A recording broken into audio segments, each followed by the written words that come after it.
Hey everyone, welcome back to our third panel. Just before we start, I have to say we'll probably do a bit of a shorter discussion as women are obviously more efficient anyway. And then, we love you guys though. And then we'll engage into more probably Q&A, so you won't have the Slido anymore. You'll have to ask your question not anonymously. It will be a massive pressure in the room, of course. This panel is about from like to love and understanding why consumers and people actually, why do they fall in love with products or with brands? And we'll actually also discuss this difference. As brand and businesses operate in a world where consumers and people actually want more and more, they seek meaningful products, but also experience, connection, authenticity, shared values. So are we moving away from products, or do products need to express something different? That's what we will explore today, and talk about the emotional triggers that we can put in the design and the products to transform our casual clients and customers into passionate advocates. So for this panel, I'm very, very happy to have around the panel Eleonore, who's the CEO of Figare, and used to be an executive at Kering, and I'm proud to say an alumna of Kearney. Mary, who's the former CEO Asia and CMO of Coca-Cola, probably one of the most well-known brands in the world, now working in private equity, but also at the board of Target and IFM. To my left, Sabrina, who's the CEO of Aromazone, a cosmetics brand, and no, c'est ça. Let's put it that way. Yeah, exactly. Then you'll explain. And finally, Isabelle, who's the co-founder of Source Edition, which will be in a few months a very well-known furniture editor, and was before that the French CEO of Vitra. So in the world of design, the heart of design. So I hope we'll have a super great discussion and very diverse. So let's kick things off. And so let's say first question is, what are the strategy and tactics that you ladies have put in place in your companies to make consumers go from like to love? And maybe we start with you, Mary. Thank you. Happy to be here. I think the degree of the tactics that you use to move a brand from like to love will vary by sector to sector. And I think my panelists who work in retail know that the in-store experience or the online experience can be powerful levers to do that. But if your brand is a traditional FMCG product sold through other retailers, you really don't have that benefit, or you don't have that control. And in the case of Coca-Cola, it was a pretty simple product. It's sugar water. And so how do you take sugar water and move it from like to love, especially when you don't own the in-store experience? Actually, I think over the years, Coca-Cola has embraced the idea that it is a very simple product. But the key is that product has been consumed in hundreds of different occasions during 100 different moments in consumers' lives.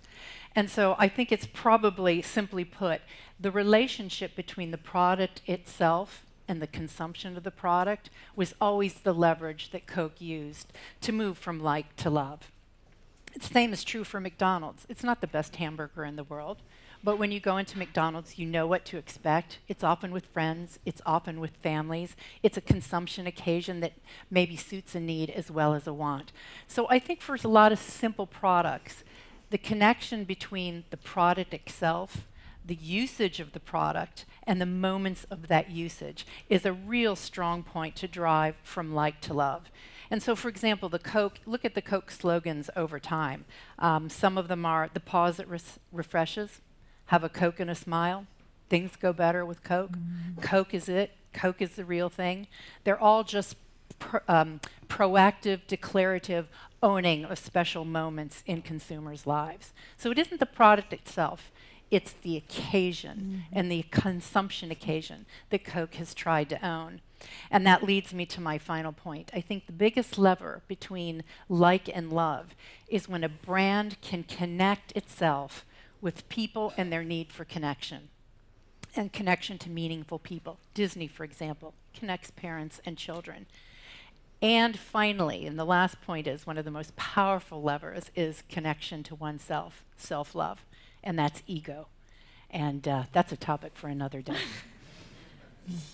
Isabelle, what do you think about that? How did you transform a nice piece of furniture into one that everyone wants?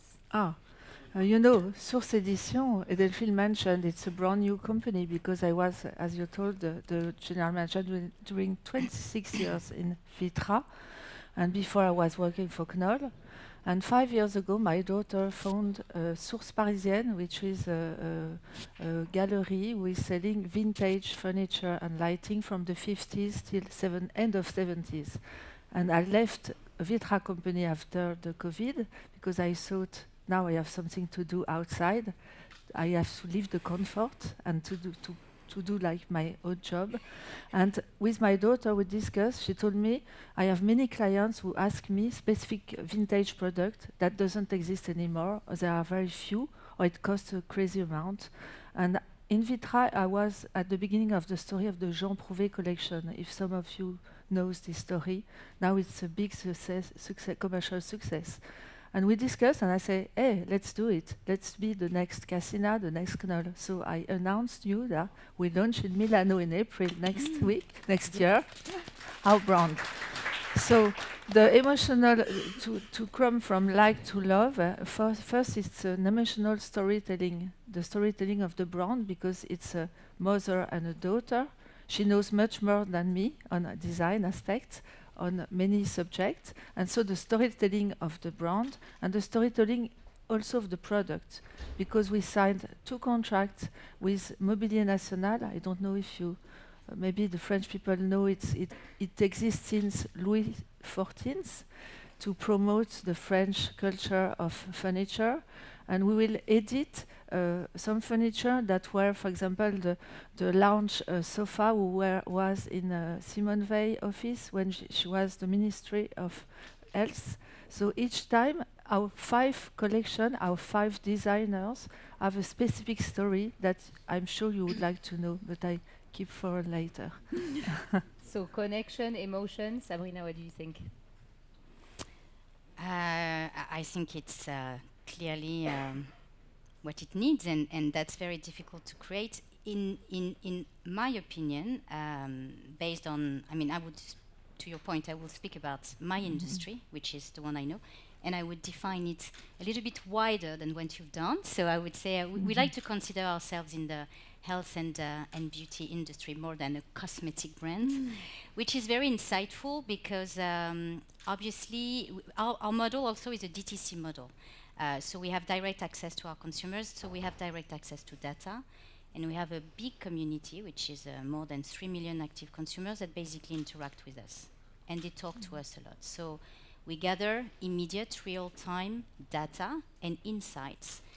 And we didn't change anything about the way we proceed, and we've always been proceeding with the company.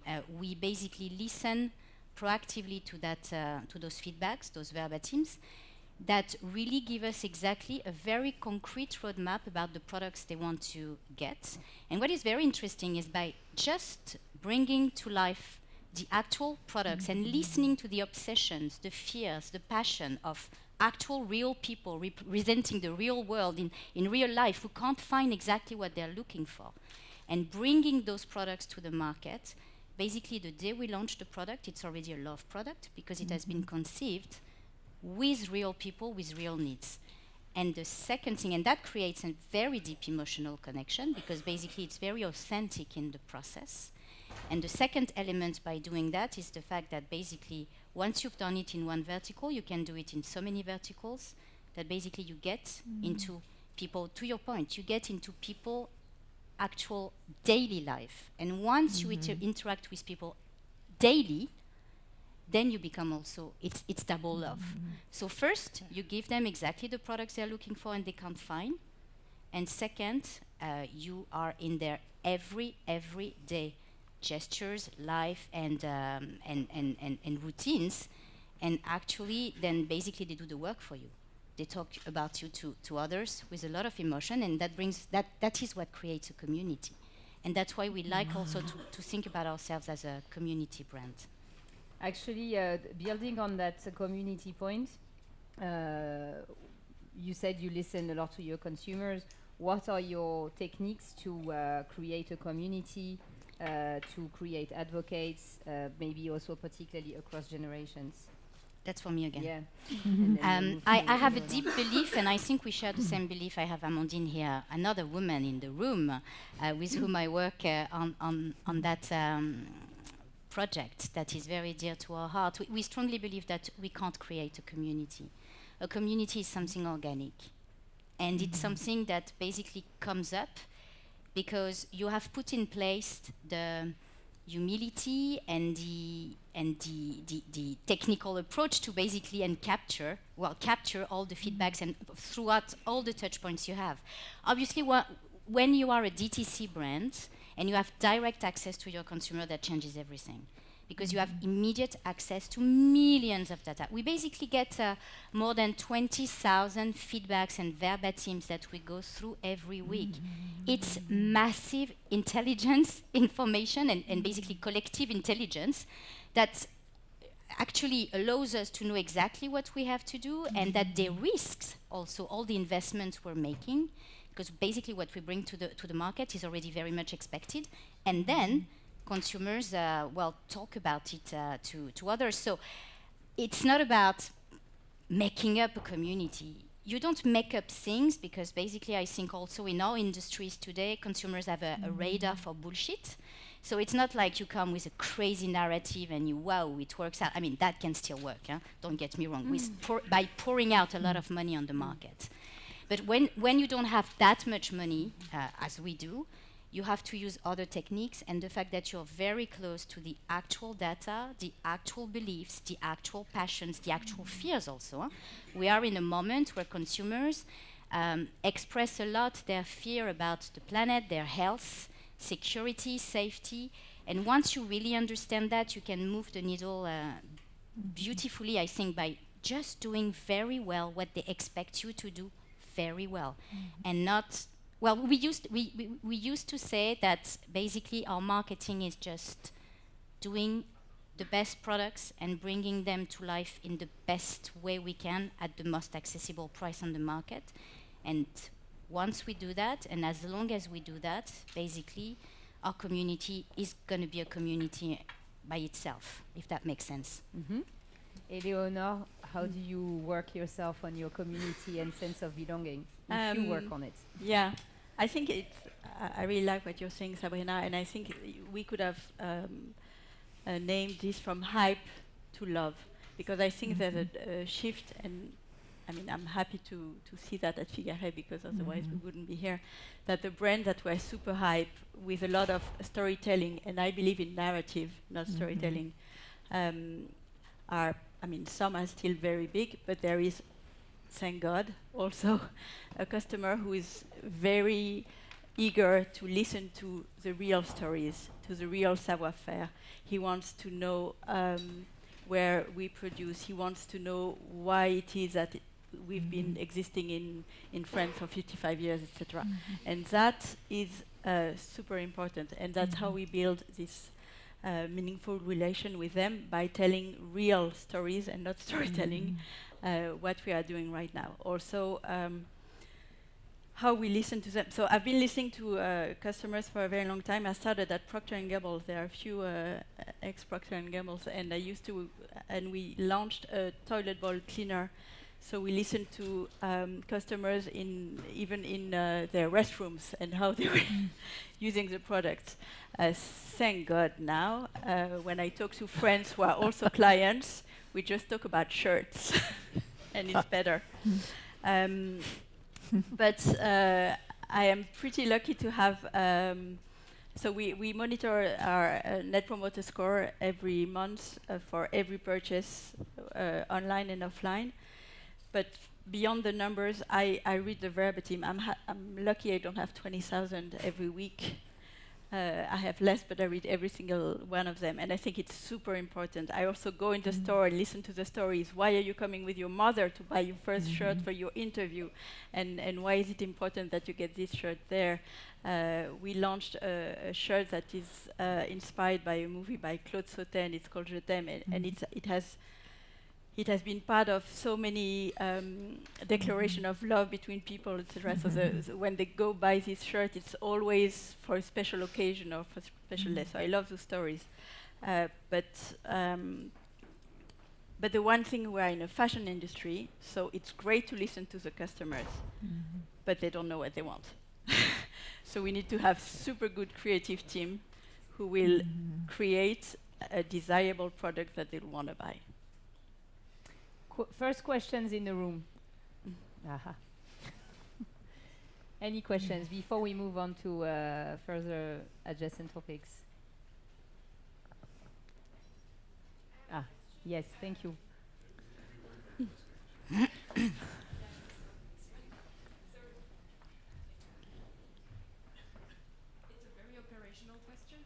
Please.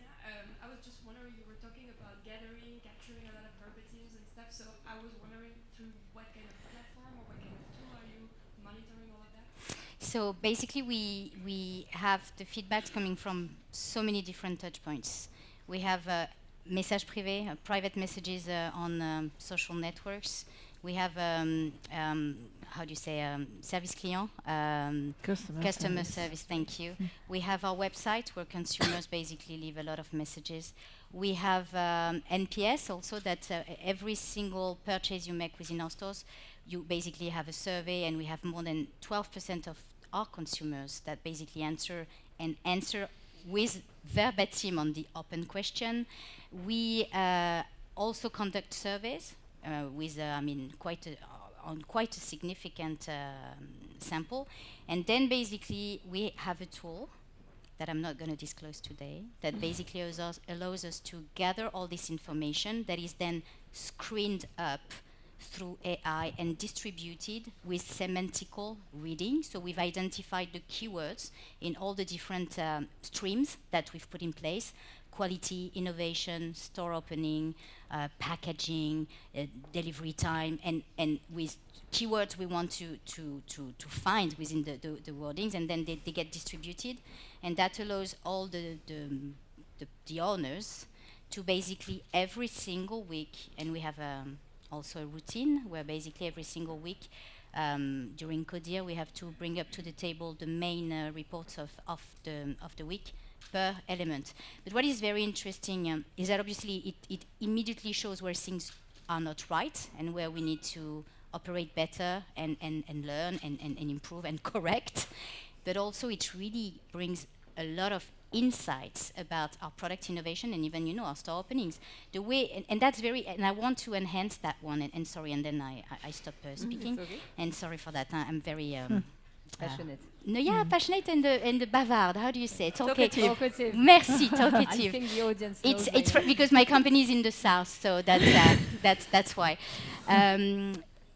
Generally when you run stores, you basically have a mapping of the French market. That is so not the way we operate. We operate where our customers are waiting for us, and we open where they are waiting for us. And that is super strong because basically once we open, we are so much awaited that basically our operations and capex is de-risked since day one. Actually, thank you for this question, because that was the next theme is insight. So we heard a lot about how you do it, Sabrina. Mary, what are the innovative ways beyond focus groups and stuff like that to listen to your consumers? Yeah, I think we've touched on all of them already. So I'll just maybe get philosophical for a second. Please. I think the biggest challenge is the traditional, how do you close the gap between what people say and what they do? And the only way to close the gap between the what is by applying the why. And the only way to get to the why, in my opinion, is through qualitative research. And I still am a big believer that in social media monitoring, post monitoring, focus groups, in-store usage, talking to the sales force, talking to opinion leaders. And I think but the beauty, as important as that is, the beauty of quantitative research is it helps you quantify. It sets priorities. It tells you where to focus. It helps you calculate your return on investment. So I think you need to combine both. And I think you need quantitative and qualitative, but I think the qualitative should inform the quantitative, because quantitative is only as good as the survey you design. And the survey you design is only as good as the qualitative research that you do. And I'll give you a perfect example. The best study I ever did at Coca-Cola, it was when we were trying to figure out why were people not drinking as much sugar Coke, and why weren't they drinking as much diet soft drinks. And so we spent 60 days listening to consumers, and we developed 1,000 hypotheses in consumer languages. And like, for example, yeah, I think aspartame's bad for me, but you know what? Sometimes I'm just going to have a Diet Coke because I need one. And we'd ask consumers to either agree or disagree on a scale of 1 to 10. And we put those 1,000 hypotheses into a quantitative study. We did factor analysis, we did segmentation analysis, and we ultimately came out with more workable data. And the only final example I'll use is in defense of the poor old little focus group, which everyone poo-poos today. In private equity, we owned a very expensive hairstyler. It was 5 times the cost of an average hairstyler. And we got great reviews. And it was a perfect marriage of innovation and beauty and making yourself feel better. And so we went to a focus group once, and there was a very switched on consumer. And we said, describe the experience of your online purchase. And she goes, I got my box. I was so excited. And it came in a plain paper bag, wrap. And that was OK because the box was pink and black. And she was very switched on. She said, and I opened the box. And the first thing I saw was danger, electric shock. And that, I don't think we ever would have gotten that through quantitative research. And you know, you went around to the design team and they were like, yeah, but the box was pink and black. It was really cool. You went to the marketing people and they were like, yeah, the tissue paper was pink. But we didn't know that they were putting a danger electric shock on the top of the box. That was the first thing you saw. So that's just a pitch for listening to your consumer. Thanks. I love the examples. Any question again from the room? Come on, provocative question. Wake up. Stéphane, thank you. In the world of TikTok and advocacy and influence, how do you protect and you convey your real brand story? Isabelle, you want to take that? Too early for me, this question. I will tell you next year. Honest. Sabrina, you want to take it? Or any other? Well, Any yeah, other? Right? I think to be honest, that's why I insist so much, and I agree. I mean, obviously the why is key, and if you say what you do and you do what you say, I mean, at the best you can, obviously, and try to be very authentic in all your key elements of brand definition and mission, then basically the reality is anyway you can't control those channels. They just go viral the way they want. But if you've managed to convey authenticity, and if you kind of don't betray your audience between the lines of what they expect from you, and for us, we know it because basically when we run survey, we know what they expect from us. They want efficiency, they want safety, they want authenticity, they want traceability, and they want affordability. So we basically, every single decision we make, we always ask ourselves if that ticks the box, and they also want sustainability. I mean, we also decide not to launch some products because this box is not okay or is okay-ish, and we know that if this is just okay-ish, that's going to be an issue on social media. So that's kind of the way we protect it, but beforehand, and then you just have to let it go, because anyway, there's nothing you can do. We are one of the biggest brands in France on TikTok in beauty, which is crazy, because obviously we're competing against giants, but it's not through us. It's not our TikTok and our advertising. It's consumers, real consumers in daily life who basically believe what we tell them. But then it puts a lot of pressure on ourselves about being at the, being in control of making properly what we give them, because then they just convey the message for ourselves. Did I answer your question? Eleonore, do you want to complement? No, I think Suffer from that, or- there's nothing you can do except being true to your brand, true to yourself, and making sure that your brand is more than okay. So, for example, at Figare, we have decided to stop using the plane for all of our production. We have obviously very careful with who we care about, who we work with, but then it's in the hand of the consumers. You just have to be irreproachable, and do the best. Mary? I had a boss once, a difficult boss, and he used to say, everything communicates, Mary. And what he essentially meant is every touch point in your business says something about you. And if it all isn't consistently connected, then you are assailable. And I think the only way to prevent yourself from inauthentic representations of you is to make sure that you are so unassailable in every message you send, from who you buy from, your suppliers, to your packaging, to your marketers, to your business partners, to your opinion leaders, to the press, to how your CEO talks in their analyst meetings. That can make you unassailable. A question that we have discussed when we were preparing, and I find quite fascinating, is between the brand and the product, which one is loved? Eleonore, you are talking about the love shirts.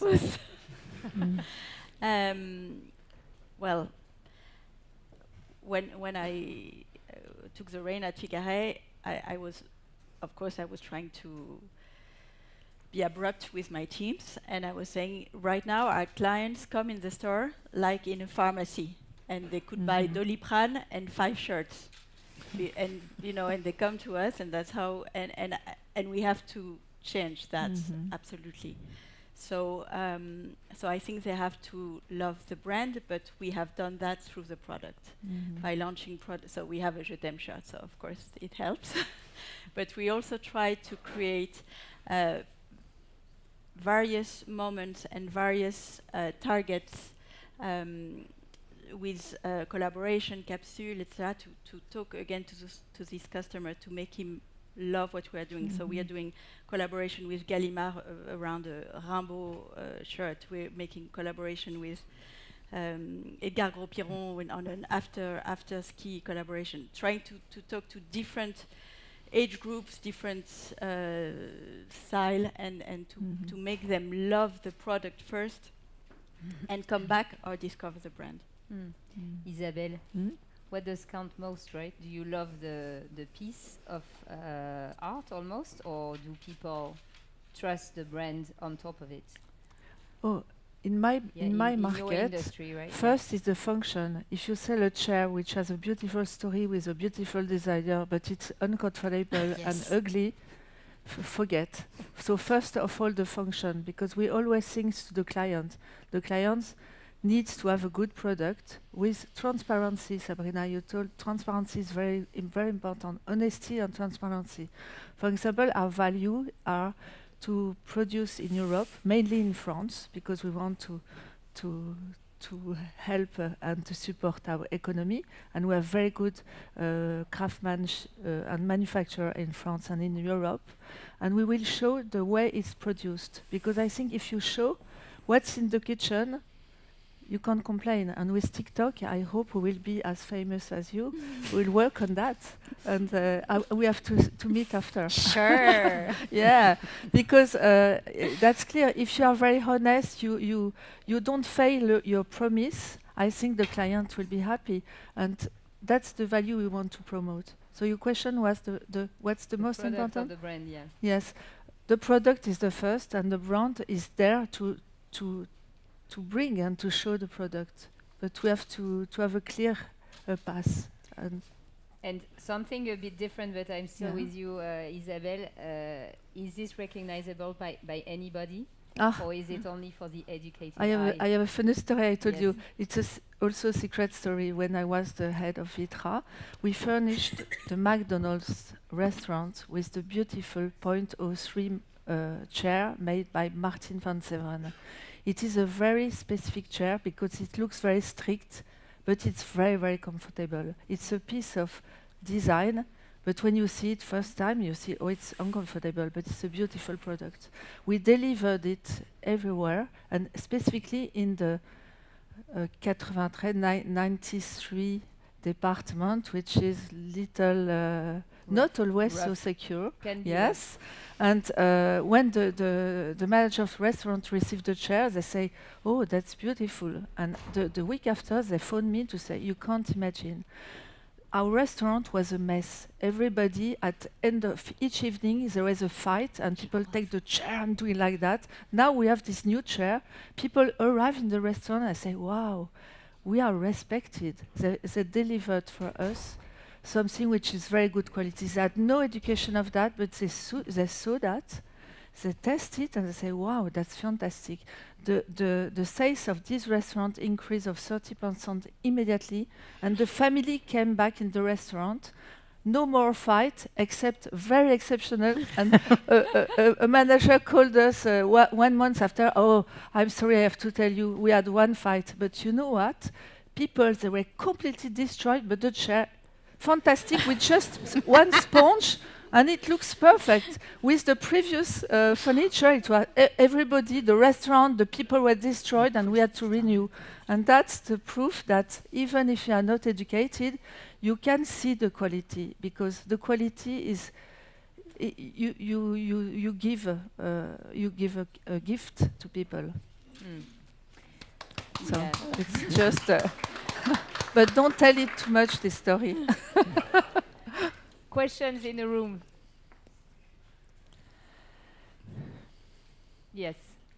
Yeah, I would like to hear from Mary what she thinks about, what is first the brand and the product, because you said that, Coke is a very simple product, but I think that also the brand is super strong, and you might have a different view from your colleagues maybe. Interesting. Great question. We struggled with that at Coca-Cola because, as I said, I did the research study to understand why are people drinking less sugar Coke and why they're drinking less Diet Coke. And ultimately, the product itself became very challenging because of health issues. And so we had a lot of debate on how do we make Coca-Cola an umbrella idea that you can then hang Diet Coke under, Sugar Coke under, and Coke Zero under, and everybody's comfortable, and you don't prescribe on how to drink it. And so, yeah, I would argue that we have an idea now called Coca-Cola, and the product functionality that hangs underneath that is very individualistic. But when it comes to where do you spend your money on marketing, it's Coke Zero. And Coke Zero now has to carry the mantle for the Coca-Cola trademark because for obvious reasons. But that was a hard transition for the company to make. We always wanted to show the red can, and we always wanted to focus on sugar Coke. Maybe to conclude, lady, in brief, I would ask you each to tell us, how do you think consumers are disrupting or will disrupt the brand landscape by, I don't know, 2030? Who wants to start? Sure, of course. Yeah, up to you. I don't know. You'd like to know. I'd love to know. What I know is what I see now. So right now, especially in fashion, because I'm gonna talk about what I know. We really have two cohorts of customers, and it's very, very difficult to reconcile. The first cohort will be people who are very mindful about what's going on, and they will decide to maybe stop taking a plane, to limit their consumption of red meat.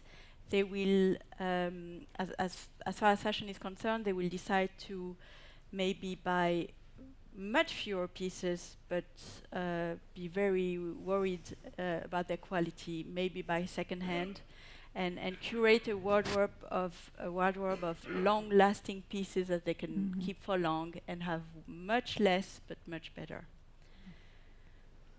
I like these guys.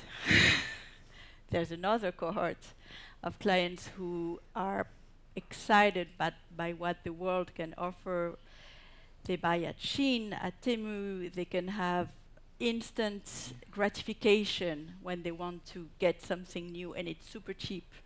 And they can, and this is how they consume today. And never mind what it means in terms of human rights and the world. And I mean, today Shein and Temu are 22% of parcels coming to France. So they're much bigger than the other cohort. I would like to believe that my first cohort will be stronger in 2030. I really like what Mr. Axel Dumas from Hermès said. A luxury product is a product you can mend. And we are mending our shirts now at Figaro. It's very easy. And I hope that the consumer of 2030 is this cohort, but I'm not sure. Mary, what do you think? So I reflect on the U.S. presidential election that just happened and disruption, and I think the idea that that people act within tribes and communities is very relevant. But I think there are limitations to their tribes and their communities. I think ultimately they make individual choices. The idea that women care most about abortion and then will vote for Harris didn't hold true. The idea that Hispanics care most about flexible immigration policies and therefore they'll vote for Harris did not come true. And so what I think it says to me is that people will always ultimately choose based on individuality. And the challenge moving forward is something I think Pascal touched on earlier in how do we get to the point where we understand people as individuals? How do we get to the point where we can understand their psyche as individual human beings? Is it AI? Is that going to do it for us? Because right now, I think our methods are still pretty broad. I think they're shotgun approaches, and I don't have the answer to that. All I know is until we can get to the point where we can see every consumer as an individual P&L, we will be missing a lot of tricks. Sabrina? I will take a very basic example that has happened in my industry for the last years, that has been a very big change in paradigm. In beauty, it has always been a question of transmission, education from, let's put it that way, the mothers to the daughters. And what is absolutely significant today, and we see it more and more, I mean, it's massive, is the fact that it's the younger generation that is basically educating the older generation. Through social networks, through the expert they see on social networks. I mean, basically they can read tags. I've started in the industry 20 years ago, and I couldn't read a tag, and I never thought about reading the tag. I believed in brands. And today they believe in what they see within the formula. And it's not a few examples here and there, it's a massive wave of truth and authenticity. And basically I want to pay for what I buy, and I want to make sure that the quality is there, and I'm really actually getting something that I can trust. So I think this younger generation and social networks, not everything is perfect, right, on social network, we all know it.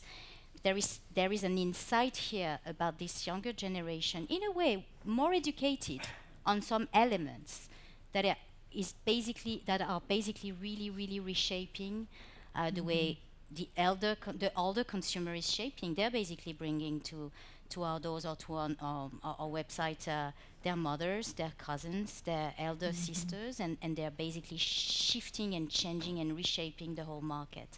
So I think this will definitely continue accelerating, to be honest.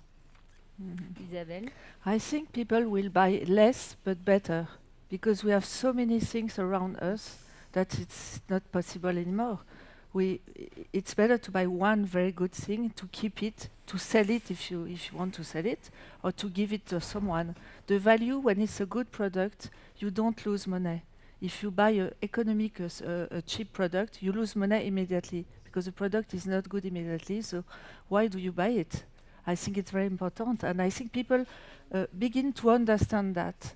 And we are also in a virtual world. We have lots of virtual experience, and people will be split between virtual experience and between tangible product. And that's very important to understand that.